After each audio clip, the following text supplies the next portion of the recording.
On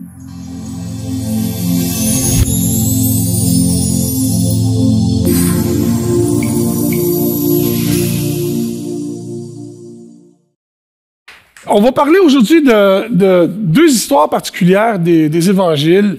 Je les aime beaucoup parce que à ce moment-là, Jésus dit à ses disciples, allons de l'autre côté du lac.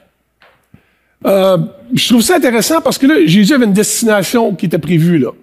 Il avait déjà décidé où on s'en allait.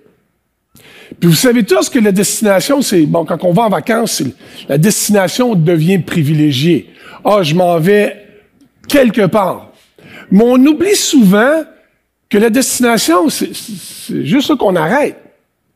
Mais il y a tout l'entre-deux, là. La destination est jamais déterminée par nos intentions, vous savez ça. J'arrête pas souvent au gym, mais j'ai l'intention d'arrêter au gym. J'ai l'intention d'arrêter au restaurant avant d'aller au gym. Puis de changer de voie pour ne pas aller au gym. Alors, notre destination est jamais déterminée par nos intentions. Notre destination est toujours déterminée par nos actions et la direction que l'on prend. Si je veux aller là et que je décide de marcher comme ça ne veut pas dire que je me rendrai pas. Ça veut juste dire que ça va juste être un peu plus long. Alors, Jésus mentionne à ses disciples, on va aller de l'autre côté. Il détermine la destination, mais ce qu'il leur dit pas, c'est le processus qu'on va passer au travers entre le ici et là-bas. Et c'est pour ça qu'il donne pas la destination finale de l'autre côté du lac. Il fait juste leur dire, on va aller de l'autre côté. Alors ce matin, ce qu'on va essayer de regarder, c'est deux histoires qui sont fascinantes pour moi. Et pour vous, je l'espère aussi. Et on va lire ces textes-là. Vous avez votre Bible dans Matthieu chapitre 8, les versets 18. Et ensuite de ça, on va lire de 23 à 26. J'aime beaucoup la Bible. J'espère que vous êtes de ceux-là. Je sais que Pasteur David aime beaucoup les Écritures. Moi aussi, je vous partagerai pas ce que je pense que les Écritures disent. On va regarder ce qu'elles disent. Et après ça, on va soumettre notre volonté et nos actions à ce que les Écritures nous disent. Parce que c'est ça qui va déterminer notre destination ensuite de ça. Alors voici qu'est-ce qui arrive. Alors Matthieu, le chapitre 8, le verset 18, et ensuite de ça, les versets 23 à 26. Lorsque Jésus se vit entouré d'une foule nombreuse, parce que partout où Jésus allait, excusez-moi, j'aime ça couper ma lecture de versets, juste pour comprendre qu'est-ce qui est en train de se passer là. Partout où Jésus allait, tout le monde voulait être là. Tout le monde voulait rencontrer Jésus. Il y avait quelque chose à aller voir et aller l'entendre. Alors les gens sont là, il y a une foule nombreuse. Déjà, une foule, c'est quelque chose, une foule nombreuse. Je sais pas ce que ça veut dire, une foule nombreuse, comme monter en hausse, je sais pas. Mais bon. Et voici ce qu'il dit. Il ordonna à ses disciples de passer de l'autre côté du lac. Il ordonne à ses disciples de passer de l'autre côté du lac. C'est pas, hey les gars, ça serait le fun qu'on y aille, OK? Hey, tu sais en passer, les gars. Non, non, non. C'est le Seigneur lui-même qui ordonne à ses disciples de passer de l'autre côté. Il monta dans la barque et ses disciples le suivirent. Et soudain, il s'éleva sur le lac une si grande tempête. Pas une tempête, pas une grande tempête, une si grande tempête. Ça, là, c'est comme, tu sais, la tempête du siècle qu'on annonce 3 semaines d'avance parce que on sait qu'elle arrive de l'autre côté de l'océan, puis elle s'en vient là. Une si grande tempête que la barque était recouverte par les vagues. Bon, je sais pas comment est-ce qu'on peut recouvrir une barque avec des vagues, mais d'autres traductions vont dire que elle était submergée, que les flots passaient par-dessus. Et là, on parle des gars qui sont habitués d'aller sur ce lac-là, connaissent le lac, il n'y a aucun problème, ils en ont vu des tempêtes, ils en ont mangé pour déjeuner quand il n'y avait pas faim, il n'y a pas de problème.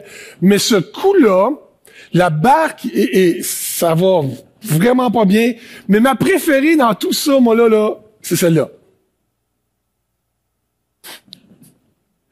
Et Jésus, lui là, est en arrière, au milieu, en avant, on ne sait pas, il dormait.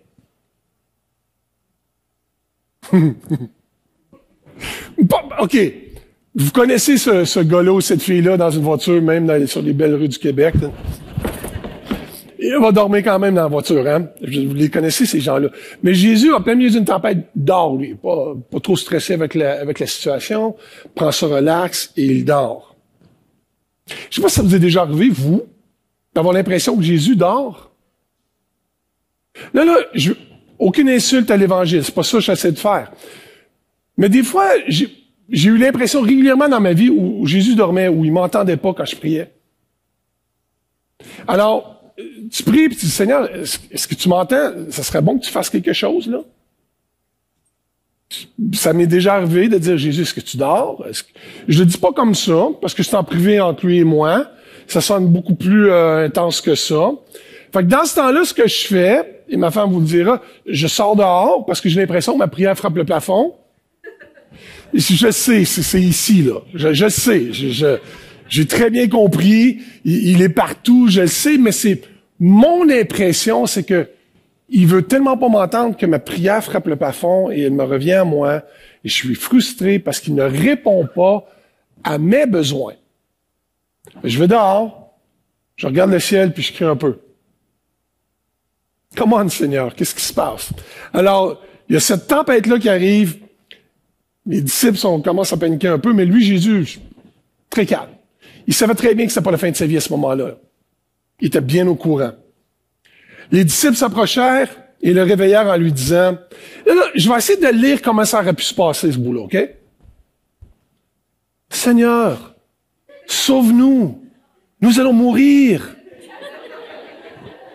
Non, hein? C'est pas comme ça que ça se passe. Honnêtement, là, en ligne, vous pouvez crier comme vous voulez, là, chez vous, là, c'est correct. Mais imaginez, là, les vagues passent par-dessus le bateau. C'est pas un kayak où l'eau va dessus puis elle tombe sur le côté, là. Non, non, non. L'eau est en train de rentrer dans le bateau. Puis tout le monde sait, je veux dire, sous le bateau de l'eau, mais pas dedans le bateau de l'eau. Ça fonctionne pas. Alors, on sait très bien que c'est pas Seigneur, sauve-nous, puis je suis pas sûr qu'ils auraient dit avec un bel accent français, oh Seigneur, Dieu de l'univers, sauve-nous, nous allons mourir. Il y avait un instant de panique, là. Je lirai pas tellement comme ils peuvent l'avoir dit. Et Jésus se réveille, il dit, pourquoi êtes-vous si craintif, homme de peu de foi? Je me souviens d'avoir lu ce texte-là à plusieurs reprises, puis j'avais l'impression que Jésus reprochait aux disciples d'avoir paniqué un peu. C'est pas ce qu'il est en train de faire. Parce qu'on va regarder un autre texte dans quelques minutes. Et ce qu'il est en train de faire à ses disciples, c'est de leur rappeler qu'ils ne sont pas arrivés à destination encore. Parce qu'il leur a dit, on s'en va de l'autre côté du lac. Lui savait où il s'en allait. Les disciples avaient une idée générale de la destination, mais pendant le processus, c'était pas si évident que ça pour eux. De là, leur grande panique. Pendant que Jésus dormait, eux ont regardé leur situation, et là, il y a eu la panique. Je ne sais pas si ça vous arrive, vous, d'avoir de ces situations-là, où la panique vient s'installer, l'anxiété commence à s'élever, je ne sais pas si je vais avoir encore ma job la semaine prochaine, il faut que je paye mes impôts de la PCU, je ne sais pas. Mais des moments difficiles, les statistiques nous disent que présentement, les taux d'anxiété sont à la hausse un peu partout en Occident. Le nombre de gens qui doivent prendre un peu de médication parce que c'est juste trop compliqué, complexe. Je sais même pas qu'est-ce qui se passe. J'ai perdu des êtres chers suite à la maladie. En état de panique, en état d'anxiété, l'angoisse dans le plafond, et là, tout d'un coup, c'est comme, Seigneur, faut-tu faire quelque chose, s'il vous plaît? On va mourir. Je suis plus capable. Déjà arrivé? OK, je vais juste savoir si c'était juste à moi que c'est arrivé. Je sais que c'est pas le cas. Mais ce qui arrive à ce moment-là, c'est que Jésus leur dit, non, ça va être correct, les gars. Écoutez bien ce qu'il leur dit. Pourquoi êtes-vous si craintifs, homme de peu de foi? Il leur répète, hein. On n'est pas arrivé à destination encore, les gars. On n'est pas passé au travers encore. Pourquoi vous avez si peur que ça? Vraiment? Alors il se leva, menaçant les vents du lac, et il y a un grand calme. Ça s'est pas juste calmé. Il y a eu un grand calme. Celui qui écrit ça, Matthieu, était pas dans le bateau à ce moment-là. Possiblement, c'est pas définitif, mais il connaît l'histoire. Puis il sait qu'après ça, un coup, Jésus dit, « Hey, wow, les vagues, là,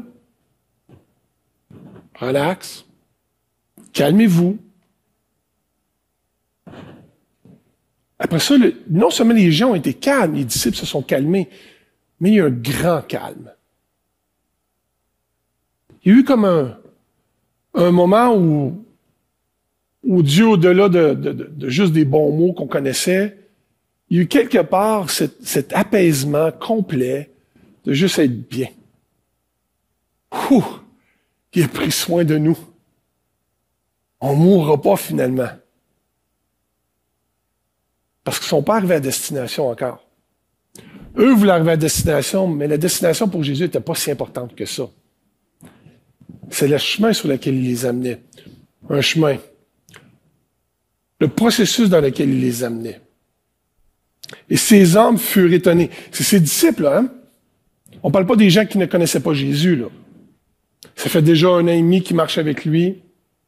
Et ces hommes furent très étonnés et dirent, « Quel genre d'homme est-ce? Même les vents et la mer lui obéissent. »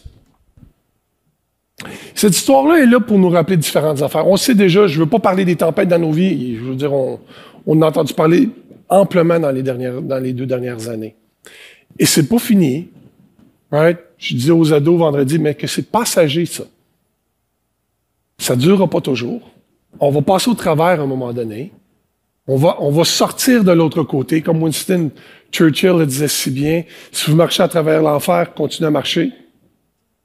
À un moment donné, tu vas sortir de l'autre côté. Ça va être correct. Le gars qui a sorti l'Angleterre de la guerre contre les Allemands. Mais Jésus savait très bien que le processus, le chemin sur lequel il les emmenait vers cette destination-là, c'était pas pour leur prouver et les faire paniquer, là. Mais c'est Jésus qui leur a ordonné d'aller là. Jésus voulait absolument que ses disciples comprennent quelque chose dans ce moment de tempête-là. Ça, c'est la portion où chacun d'entre nous, on se dit, OK, qu'est-ce qu'on devrait comprendre de passer à travers des moments difficiles comme on passe au travers? Qu'est-ce que je devrais comprendre de cette anxiété-là que je vis? Qu'est-ce que je devrais comprendre des deuils que j'ai faits et tout ça? Qu'est-ce que je devrais comprendre? Jésus fait juste il nous donne la réponse. Homme de peu de foi, on n'est pas rendu encore. Pas qu'on manque de foi, puis je suis pas sûr. Mais Jésus, à ce moment-là, a simplement prouvé 2 choses à ses disciples. Un, c'est lui le boss. Si on peut se souvenir de ça, on a une bonne leçon d'apprise. Comme on a chanté ce matin, il n'y a pas une tempête qu'il ne peut pas contrôler dans nos vies. Il n'y a pas une crainte qu'il ne peut pas évacuer de nos vies. Il n'y a pas un moment difficile où Jésus dit « c'est quoi? On peut avoir l'impression qu'il dort pendant ce moment-là. » Ça, c'est possible. Mais il prouve que c'est encore lui le boss. C'est lui le dirigeant. C'est lui qui a prouvé qu'il avait la maîtrise des éléments de la nature. Quelques semaines auparavant, il avait multiplié des pains. Il a prouvé qu'il est capable de pourvoir aux besoins aussi. Il a prouvé que même la nature va lui obéir s'il dit quelque chose. Parce qu'un seul mot de lui est suffisant. J'aurais pensé d'en avoir un deuxième sur celle-là. Un seul mot de Jésus, c'est suffisant. Parce que si lui parle, on va être OK. Ça va bien aller. Il n'y en aura pas de problème, même si les flots passent par-dessus. Même si on va mourir. Ça va bien aller. Parce qu'on n'est pas rendu à destination encore. Il prouve même que c'est lui qui dirige le monde spirituel. Il a calmé les peurs de ses disciples dans les chapitres qui précèdent. Et à ce moment-là, même les disciples, c'est écrit là, ils étaient très étonnés. Je sais pas pourquoi, mais nous, on connaît la fin de l'histoire, eux autres ne la connaissent pas encore. Ils sont très étonnés. C'est comme, wow! Il peut faire ce qu'il veut. Et il y a des moments comme ça dans notre vie où cette première leçon-là, on doit l'apprendre, c'est celle où même au milieu de nos tempêtes, Jésus, ça arrive. On a juste à crier à lui, là. Il dort pas. C'est juste, il veut nous rappeler qu'on a vraiment besoin de lui. On a vraiment besoin de lui. Il contrôle chacun des éléments de notre vie. Pas quelques-uns. Chacun des éléments de nos vies. Et si tu te sens submergé ce matin, si tu as l'impression que je suis plus capable, c'est trop, arrête! Seigneur, pourquoi? J'imagine qu'il y a dû avoir un disciple, probablement Thomas, qui a posé la question. Je sais pas. Mais Jésus voulait juste leur prouver à ce moment-là que c'était lui le maître des éléments, de tous les éléments de la vie. Ça aurait dû être une bonne leçon à prendre, ça aurait été génial, ça aurait été super. Mais Jésus a décidé d'une autre fois d'aller de l'autre côté du lac. Une deuxième fois. Moi, je sais pas, je suis un des disciples, il me demande encore d'aller de l'autre côté du lac. Je me dis, on peut y aller à la marche? Je me dis, c'est pas si loin que ça, c'est 20 km, 30 km. On va marcher, on va être correct. Ça va bien aller, Jésus. La dernière fois, tu te souviens, ça aurait peut-être été moi, Thomas, je sais pas. Mais là, Jésus encore demande à ses disciples d'aller de l'autre côté du lac. Et lisons ça. Ça, c'est dans Matthieu chapitre 14. Si la première leçon qu'il devait apprendre avant d'arriver à destination, c'était que Jésus contrôle tous les éléments, pour ne pas s'inquiéter, il y avait une deuxième leçon qu'il devait apprendre. Une deuxième leçon qu'il devait apprendre. Aussitôt après, il vient de faire des miracles, les gens, les foules sont encore là. OK? Aussitôt après, Jésus fit monter les disciples dans la barque. C'est la barque, je ne sais pas si c'est la même ou non, on n'a aucune idée, OK? Mais il les fait monter dans la barque pour qu'ils passent avant lui. Il n'embarque pas dans le bateau ce coup-là. C'est une bonne nouvelle? C'est une mauvaise nouvelle? Je pense que le jury est encore en train de déterminer ça. Mais Jésus dit, allez-y les gars. On va s'en voir de l'autre côté. Pendant que lui-même renverrait la foule. Hey, merci beaucoup d'avoir été là. C'était super. J'espère que vous avez bien mangé. Écoute, on a fait une multiplication des pains. Tous les malades sont guéris. Vous pouvez retourner chez vous. Merci beaucoup. Merci beaucoup. Hey, on se revoit la semaine prochaine. Je sais pas comment est-ce qu'il finissait ça. Peut-être qu'il invitait quelqu'un qui se chantait vraiment mal, puis tout le monde disait, ah! On sait pas. OK. Ça, c'est pas écrit dans le texte, là. C'est pas là. Vous êtes à la maison, vous pouvez chanter très mal, puis il n'y a pas personne qui va le savoir. Après l'avoir envoyé, il monta sur une colline pour prier. On est allé, quand on est allé en Israël, on est allé où ce qu'on pense que Jésus a prêché le sermon sur la montagne, c'est à flanc du lac. C'est vraiment une belle colline, puis tu vois vraiment le lac. C'est possible que ça se soit passé là. Alors Jésus monte sur la colline pour prier. OK les gars, allez-vous en bateau, là. On va se retrouver tantôt, là. Et quand le soir fut venu, tu sais, le soir, quand il n'y a pas de lumière, il n'y a pas d'électricité à cette époque-là, hein.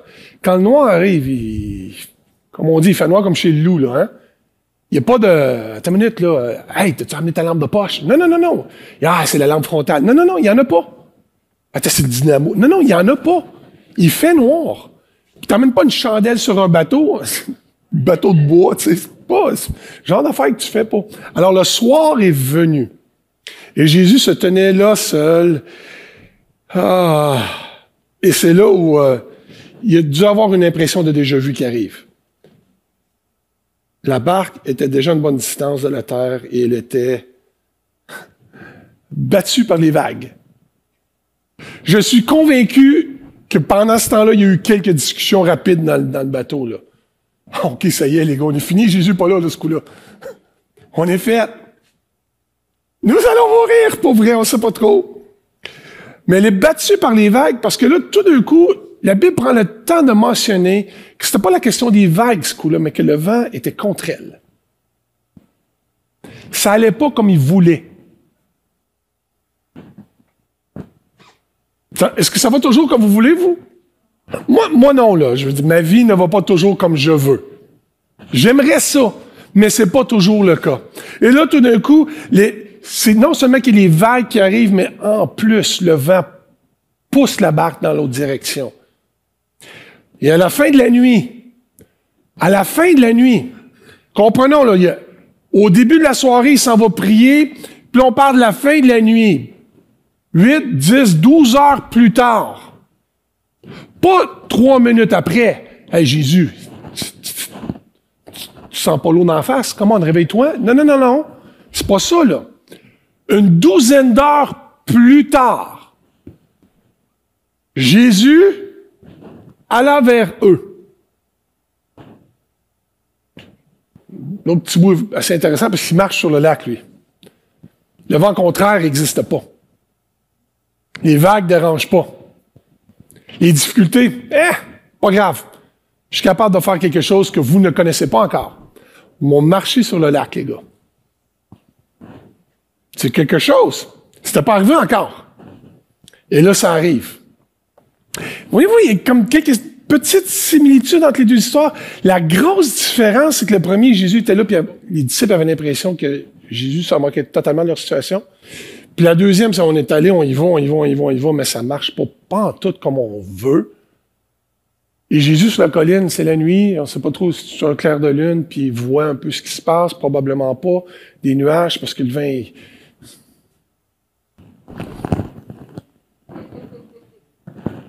J'espère que les gars vont comprendre ce coup-là. Ils n'ont pas compris encore. Ils vont continuer à prier. Mais les disciples sont dans le bateau, ils essayent, là. Comprenez-moi, ils essayent, là. C'est pas qu'ils essaient pas de faire avancer leur barque, mais tout va contre eux. Tout va contre eux. Je ne vous demanderai pas de lever la main, mais je suis convaincu qu'il y en a plusieurs d'entre vous, vous vous dites, wow, j'ai l'impression que, c'est peut-être moi qui étais dans ce bateau-là, parce que j'ai l'impression qu'il y a plein de choses dans ma vie qui vont contre moi. Plein de choses. Mes enfants ne font pas ce que je veux. Ça va moyen avec ma femme, ou avec mon mari. Ma job encore, je ne suis pas trop certain. Il y a plein de choses qui vont contre nous. Et Jésus regarde. On va faire quelque chose bientôt. Mais ils ne sont pas prêts. Je ne suis pas sûr qu'ils ont compris la première leçon encore. Alors Jésus va vers le lac. La Bible nous mentionne que pendant qu'il marche sur le lac, et j'ai coupé un verset, là, Jésus arrive là. Les disciples, encore en état de panique, parce qu'ils pensent qu'ils ont vu un fantôme sur le lac. Ils n'ont pas reconnu que celui qui contrôle les éléments, celui qui contrôle la vie, celui qui contrôle les éléments adverses, celui qui contrôle toutes choses, il est capable de marcher sur l'eau, mais il l'a jamais fait encore, ça, devant eux. Et qu'ils comprennent pas qu'est-ce qui se passe. Ah! Fantôme! J'imagine, j'aurais probablement crié comme ça, puis j'aurais poussé Pierre devant moi. C'est moi, Pierre, t'es capable, toi. C'est toujours le premier qui y va, vas-y. Comme de fait, c'est probablement ce qui est arrivé. Regardez qu'est-ce qu'il dit. Jésus leur parla, il dit « Courage ». Pas homme de peu de foi, ce coup-là. Là. Courage. C'est drôle, hein? Le premier coup, les vagues, la tempête est là, il est avec eux. Psst, les gars, pas vrai? Et là, c'est pas du tout le message qu'il lance. OK, les gars. Courage, je sais, la barque avance pas comme vous voulez, hein? Les vagues sont fortes, hein? Le vent est contraire, hein? Ça fonctionne pas comme tu voudrais, n'est-ce pas? Mais courage! C'est même pas, attends, je vais calmer la tempête. C'est pas ça. Parce que là, les disciples devraient avoir compris qu'il est capable de calmer toutes les tempêtes. Il est capable de le faire. Mais là, ce que Jésus veut que ses disciples comprennent, c'est une autre chose. Come on! Courage! Allez! N'ayez pas peur, les gars! Allez! Et Pierre prit alors la parole et lui dit, « Seigneur, si c'est vraiment, vraiment bien toi, alors ordonne que j'aille vers toi sur l'eau. » Ah mais quand même, je veux dire, Seigneur, si c'est toi, viens nous rejoindre. Non, mais pour vrai. On va se sentir un peu mieux si tu viens nous rejoindre. Et Jésus, c'est pas ça qu'il dit pas. Ah, ok, c'est vrai, j'arrive, les gars. Laisse-moi une petite place dans le bateau. Non, non, non, non, non, non. C'est pas ce qui se produit à ce moment-là. Ce qui se produit à ce moment-là, c'est qu'il dit, venez vers moi. Vous vous battez fort depuis longtemps, hein? C'est difficile, hein? Mais là, ce que je veux, c'est que veniez vers moi parce que je sais que vous savez que je contrôle toutes choses. Et là, venez juste me voir, les gars. Oh, mais Seigneur, ça nous manque quand même pas mal de fois de sortir d'un endroit où on sait que ça va pas bien. Seigneur, tu veux que je te fasse confiance au milieu de mes tempêtes? Tu veux que je continue à avancer? Même quand ça marche pas comme je veux? La maladie que que je deal avec, faut que je passe à travers ça. Ah, ça, c'est moins drôle, hein? On veut que Jésus calme toutes les tempêtes de nos vies. Mais Jésus ne veut pas calmer toutes les tempêtes de nos vies. Il veut qu'on soit capable de lui faire confiance au milieu des tempêtes de nos vies. C'est très, très, très différent. Beaucoup plus difficile pour l'être humain. Parce que moi, ce que je veux, c'est, j'ai besoin d'argent. Seigneur, le cash va venir de où? Seigneur, je suis malade. C'est quand que tu vas me guérir? Seigneur, j'ai pas de job. C'est qui va m'embaucher? Puis ça, c'est au tout début qu'on comprend ça. On veut juste qu'il réponde à tout ce qu'on lui demande. Seigneur, A2, un chip qui tombe, c'est ça que je veux. Seigneur, j'ai prié 3 fois. Qu'est-ce que t'attends? Ouais? Je parle juste pour moi, peut-être. Je sais pas. Mais là, Jésus, c'est pas ça qu'il est en train de leur dire. Je ne calmerai pas, la tempête. Elle va rester là un peu. Mais ayez du courage, là. Venez me voir. Et c'est ce que Jésus dit à Pierre. Viens. Il n'y a pas eu de pep talk. Il n'y a pas eu, à part ayez courage, il n'y a pas ça. Et là, tout d'un coup, Pierre sort de la barque et s'est mis à marcher sur l'eau pour aller à Jésus. Au milieu de la tempête, il sort de son bateau, puis il va voir Jésus. Je ne veux pas parler sur le fait qu'il est le seul à avoir sorti, lui a eu la foi, les autres. C'est pas ça le principe de l'histoire. Le principe de l'histoire, c'est que Jésus était là, au milieu de la tempête, il ne l'a pas calmé, parce qu'il voulait que ses disciples lui fassent confiance au milieu-là. C'était pas la destination de l'autre côté du lac qui est importante encore. Parce qu'ils vont se rendre de l'autre côté du lac. Mais il y a quelque chose qu'il faut comprendre pendant qu'on est en chemin. Parce que la destination n'arrive pas si tu n'as pas compris le cheminement, le pèlerinage au milieu. OK, je vais la répéter, celle-là.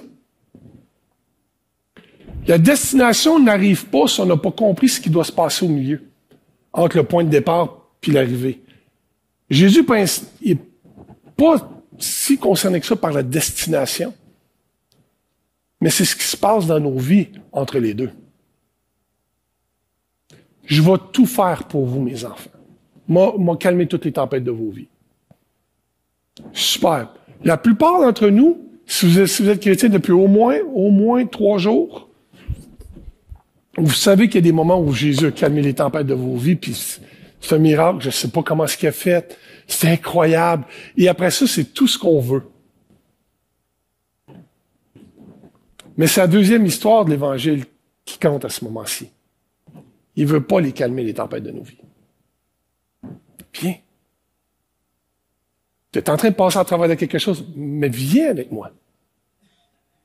Viens avec moi. Et Pierre, il va, il marche sur l'eau. Et il marche sur l'eau. On ne sait pas c'est quoi la distance, on ne sait pas combien de temps. On n'a aucune idée. L'Évangile est assez vague sur le sujet.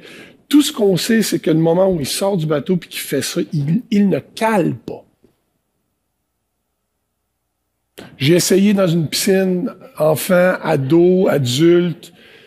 Si je veux dire, ça marche pas. Ben, l'hiver, là, quand c'est glacé, mais ça, c'est pas pareil, ça compte pas. Mais là, quand il remarque la violence du vent.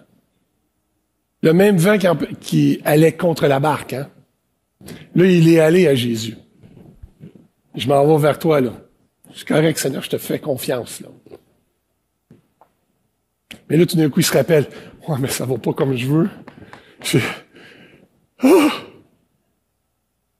Et là, c'est drôle, parce que la Bible dit pas qu'il s'est enfoncé, hein. Il commençait à s'enfoncer. C'est quoi? C'est comme du jello, puis il rentre tranquillement? Non, mais pour vrai, pensez-y un petit peu, là. Juste un petit peu. C'est pas... C'est... Parce qu'il commence à s'enfoncer. À partir du moment où il regarde plus à Jésus, là, puis il regarde aux circonstances de sa vie qui sont adverses à ce moment-là, là, tout d'un coup, il commence à être submergé. Commence à s'enfoncer. Mais avant de se rendre à destination, Jésus veut qu'on comprenne cette deuxième leçon-là. Elle est vraiment importante. La première, c'est il est le maître de nos vies, il est en contrôle de toutes choses, puis c'est correct. La deuxième, c'est qu'au milieu de nos tempêtes, il faut quand même commencer à lui faire confiance, même si on voit que tout est en train de s'écrouler autour de nous. Pas drôle, hein? Mais si on ne comprend pas cette deuxième leçon-là, on n'arrive pas à destination. Parce qu'on va repasser à travers la barque une troisième fois, ou une quatrième, ou une cinquième, ou une 12e, ou une 1000e. Le Seigneur ne m'écoute pas. Non, c'est moi qui ne comprends pas. C'est facile de blâmer Jésus pour ne pas faire nos choses quand c'est nous qui ne voulons pas retenir la leçon qu'on devrait retenir. Il y a des parents ici, là. Hein? Quand vous élevez vos enfants, puis vous leur dites de faire ça comme ça, si tu fais comme ça va bien aller. Puis ils faisaient pas comme ça. Il arrive quoi? Alors vous répétez. Moi, mes enfants écoutaient toujours du premier coup, fait qu'on n'a jamais fait ça de notre vie, là. Vous me devez de l'argent, les filles. Mais non, il faut répéter la leçon jusqu'à ce qu'elle soit comprise. Jésus voulait que les disciples, tout d'un coup, comprennent. Le vent va continuer à souffler. Mais, courage, venez à moi. Et Pierre était capable, tant et aussi longtemps qu'il regardait à Jésus. Tant qu'il regardait à lui. Et là, il a eu peur, commence à s'enfoncer. Et dans l'eau, il s'écria, Seigneur, c'est pas. Une des plus petites prières des évangiles. Une des plus petites prières de l'évangile. Alors, pour être capable de traverser de l'autre côté, il y a 4 choses qu'on devrait avoir remarquées ce matin. La première est celle-ci. C'est que notre foi en lui doit être éprouvée. Je vais le répéter, OK? Notre foi en lui doit être éprouvée. D'habitude, les gars, quand ils viennent prêcher dans une église, ils parlent de l'amour de Dieu, puisque toutes les bénédictions que Dieu veut donner. Puis c'est ça que j'avais prévu, David. Pour vrai, c'est je dis, je vais m'arranger pour prêcher un message que tout le monde va m'aimer. Puis plus je me préparais, je chantais, je sais pas, c'est pas ça, faut que je prêche. J'ai l'impression qu'il faut que je prêche ça. Prêche ce que tu penses que le Seigneur t'a dit de prêcher à l'église. Je dis, OK. Pour arriver à destination, il faut comprendre que notre foi en lui, notre confiance en lui au milieu de nos moments difficiles, au milieu de notre anxiété, au milieu de notre maladie, au milieu de tout ce qu'on vit qui fait pas notre affaire, notre foi doit être éprouvée. Pour mon humble opinion, voici ce que l'Écriture nous dit dans 1 Pierre, chapitre 1, versets 6 à 7. Voilà ce qui fait notre joie, même si actuellement, il faut que vous soyez attristés pour un peu de temps. Passager, ça ne durera pas, là. Et ça ne durera pas. Peu de temps par les diverses épreuves. Le vent contre la barque, les vagues, submerger tout ça. Peu de temps. Celles-ci servent à éprouver la valeur de votre foi.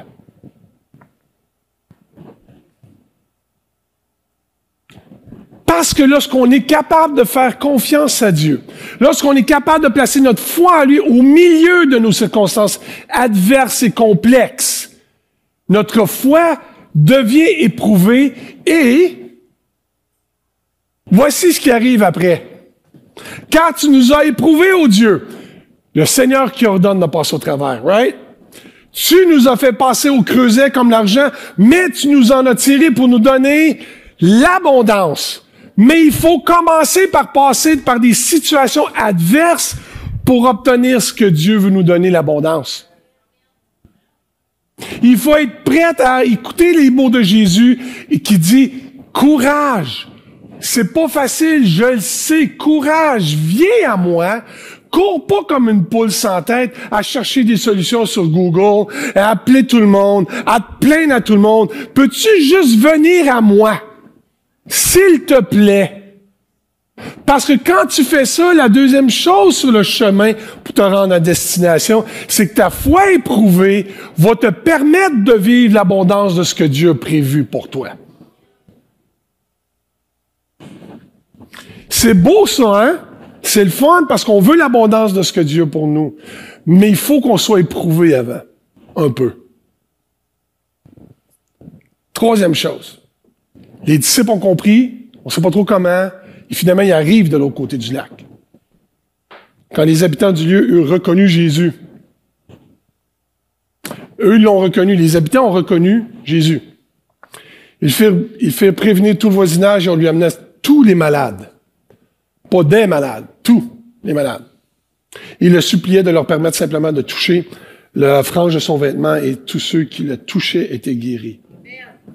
Ce qui arrive, c'est qu'après avoir passé à travers les circonstances adverses, après avoir leur foi éprouvée et testée, après avoir fait ça, après avoir éprouvé pour obtenir de l'abondance de l'appel que Dieu avait pourvu pour eux, puisqu'en les versets précédents, Jésus, tout ce qu'il veut de ses disciples, c'est « Je vous veux avec moi d'abord. Viens à moi. » C'est ce qu'il voulait. La deuxième chose qu'il leur donne, c'est le pouvoir de faire l'œuvre de Dieu. Puis après ça, c'est aller guérir les malades, aller imposer les mains aux malades, ils vont être guéris. C'est à ce moment-là, après avoir été testé, après avoir été prouvé, après avoir retiré l'abondance de ce que Dieu voulait dans nos cœurs, que là, tout d'un coup, on a ce qui s'appelle la puissance de l'Esprit dans nos vies. Une fois qui a été prouvé juste par des moments faciles, ça vaut ce que ça vaut, hein? Mais quand tu as confiance dans tous les moments d'adversité, tu vas croire que Dieu va faire ce qu'il a besoin de faire quand il a besoin de le faire. Et c'est à ce moment-là que la réputation de Jésus dépasse les limites des frontières où il est. Parce que tout le voisinage l'entend parler. Et à ce moment-là, on peut lire, on lira pas, mais après tous les textes de l'Évangile de Matthieu, à ce moment-là, il y a plein de miracles qui se produisent, pas par Jésus, mais par la main des disciples. Et c'est là où la quatrième chose se produit, parce qu'ils sont traversés de l'autre côté. Il y a l'accomplissement de ce que Jésus voulait pour eux.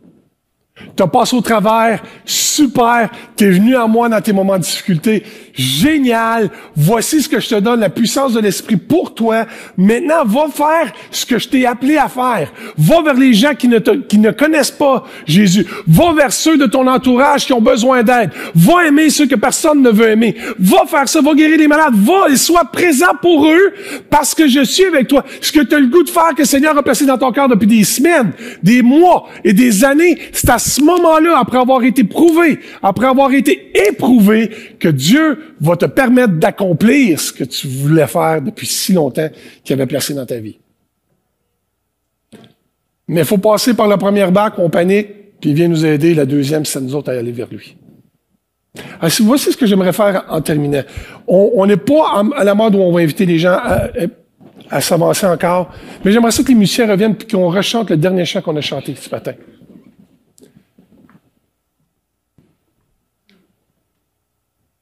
Je ne sais pas où vous êtes dans votre vie, dans votre foi à ce moment-ci. Je n'ai aucune idée. Mais je veux prier avec vous à cet instant présent, OK? Et voici comment on va faire ça. On va prier dans quelques secondes, on va chanter. J'aimerais qu'on chante ce chant-là comme une déclaration de foi envers Dieu. Je n'ai au moins une avec moi, c'est bon. Les gars comme moi, ils aiment ça y aller en gang, tu sais, je veux juste dire ça. OK? Pendant qu'on va chanter, on va chanter ça comme une déclaration à Dieu. C'est correct, je sais, l'enfer tremble, tu es avec moi, Seigneur, je sais. Je suis au milieu de ma tempête présentement, je le sais. Ça va pas comme je veux, je sais. Mais voici ce que je vais faire. Je vais déclarer de ma bouche au milieu de ma tempête, je prends courage en toi. C'est à peu près ça qu'on va faire. OK? Et pendant qu'on va chanter, je veux juste que vous vous leviez à votre place. Si pour vous, ce matin, vous dites, bah, je t'embarque un peu, puis je panique un petit peu une fois de temps en temps. Les circonstances sont adverses. Si c'est vous, attendez pas que quelqu'un se lève à côté de vous. Ça se passe entre vous et Jésus ce matin. C'est Jésus qui vous dit, viens, allez. On ne viendra pas en avant, on va le faire à nos places. OK? Puis après ça, on va pouvoir prier les uns pour les autres. De nos places. Parce que la prière du juste a une grande efficacité que la Bible nous mentionne. Puis il y a quelque chose d'être capable de se tenir avec quelqu'un d'autre dans nos moments difficiles, dans nos adversités. Quand on sait qu'il y a quelqu'un d'autre qui est à nos côtés, c'est comme, mais semble que c'est un peu plus facile. Pas dit facile, juste un peu plus facile. Est-ce que vous voulez faire ça ce matin? Alors, voici ce qu'on va faire. Je chante ça que je t'ai entendu vendredi soir, je sais que t'es capable de chanter, pas de doute. J'aimerais que l'Église le chante pareil. Matchez-les. Ça fait ça, ben faites ça vous autres aussi. Ça saute, ben sautez un petit peu aussi. Puis croyez que c'est passager, cette tempête-là. Elle est passagère, cette tempête-là. Elle va passer, elle ne durera pas. Dieu a d'autres choses de prévues. T'es pas arrivé à destination encore. Amen, là, ça sera le fun. Êtes-vous prêts? Alors, fermez vos yeux. Puis, si vous connaissez pas les paroles, ben, gardez vos yeux ouverts, OK? C'est correct. Je veux qu'on chante ce chant-là. Est-ce que je dois débrancher mon iPad pour ça? Pour voir les paroles? Non? OK, super. Je veux vous entendre chanter ça comme si l'apôtre Pierre qui est en train de dire « Seigneur, sauve-moi ». OK? C'est pas pour moi. Vous faites ça parce que c'est entre vous et Dieu à ce moment-ci, ce matin. Ça a le droit de changer à partir de ce matin. Ça a le droit de changer à partir de ce matin.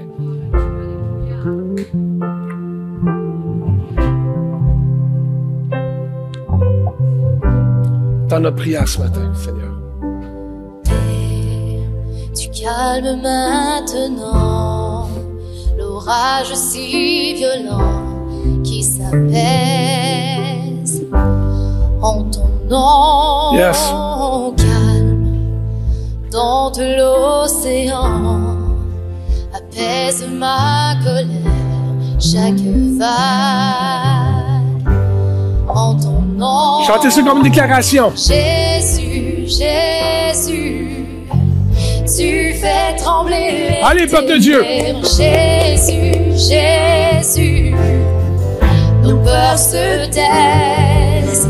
Jésus, Jésus, tu fais trembler les ténèbres. Jésus, Jésus, oh, souffle que tes eaux revivent, souffle en moi un chant pour qu'encore je t'adore. Jésus, Jésus, C'est votre déclaration ce matin. tu fais trembler les ténèbres. Jésus, Jésus, nos peurs se taisent. Jésus, Jésus, tu fais trembler les ténèbres. Jésus, Jésus, oh. Seigneur, je veux prier ce matin que les vents ne se calment pas nécessairement, mais qu'au milieu de nos tempêtes, on puisse crier à toi parce que tu es capable de faire ton œuvre au milieu de nos tempêtes. Et on veut te faire confiance là où nous sommes, près de toi, parce que tu nous amènes à toi. Seigneur, entends encore cette prière que nous te déclarons ce matin. Entends notre prière, notre déclaration de foi en toi, parce qu'on est convaincu que tu vas nous amener à destination. Tu vas nous amener à destination. Tu vas nous amener à destination. Que ta grâce soit avec nous ce matin. Calme nos peurs ce matin, Seigneur.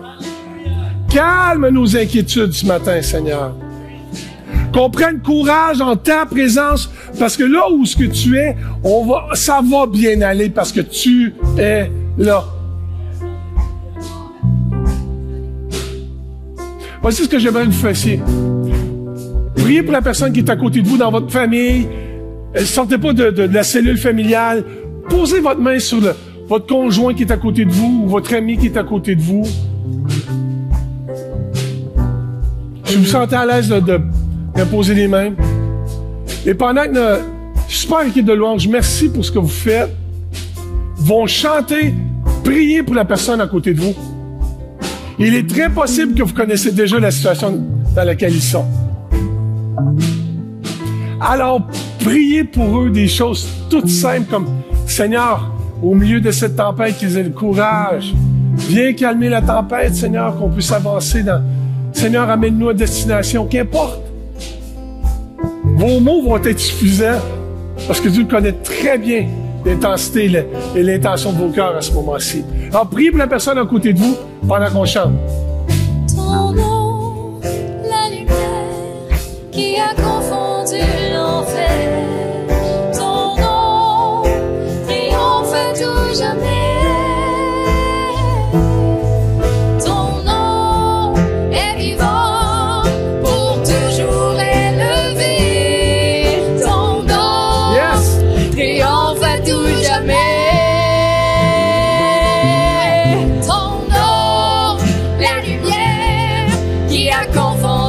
L'enfer, ton nom triomphe à tout jamais.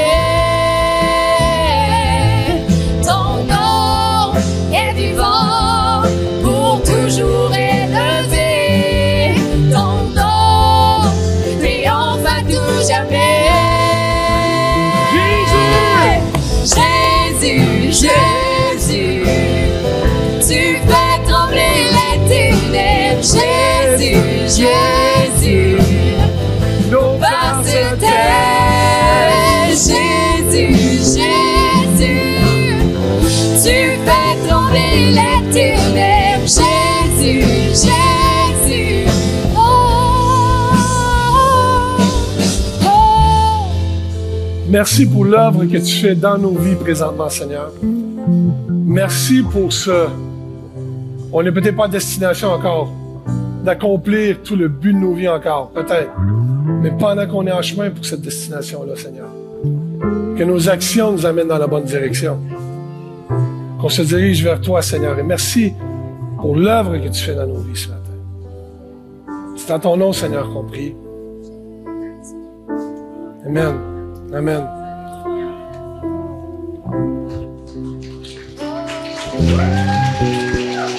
Amen. Alléluia. Amen. Merci beaucoup. Merci beaucoup, Pasteur Stéphane, pour cette parole, ces applications, l'inspiration. Vraiment, confions-nous dans le Seigneur. Et n'hésitez pas, c'est quelque chose qu'on peut faire pour vous accompagner dans votre foi, dans vos épreuves, vos difficultés. On est là. N'hésitez pas. Je vous souhaite une bonne fin de journée, un bon dimanche, que le Seigneur vous fortifie, vous encourage, vous accompagne. On se revoit très bientôt pour une autre assemblée à l'Église Fusion, en ligne également. Que Dieu vous bénisse. Et encore une fois, belle appréciation pour Pasteur Stéphane, son épouse Chantal. Merci pour votre présence. On est tellement contents. Soyez bénis à tout le monde. Bon dimanche.